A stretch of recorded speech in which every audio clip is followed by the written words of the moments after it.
घरामध्ये सुद्धा देवी मातेची 9 रूप आहेतच ना. माहेरचं वैभव आपल्या अंतकरणामध्ये रुजून आपल्या घरी येते ना, ती म्हणजे वैभव लक्ष्मी.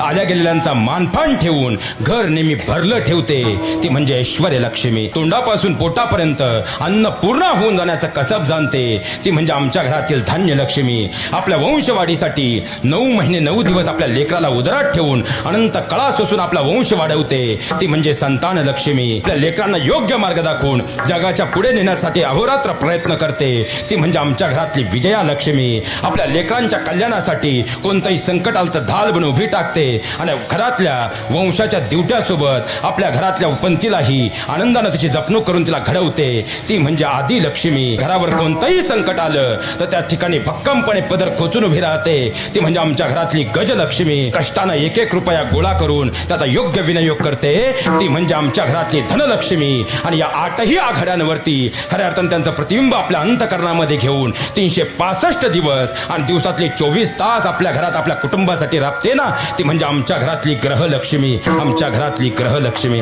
आणि ह्या देवीच्या 9 रूपांचा जर आम्हाला सन्मान करता आला तर खऱ्या अर्थानं देवी माता 9 दिवस नाही, अखंडपणे आपल्या घरात राहील, हे सगळ्यात मोठं वास्तव आहे.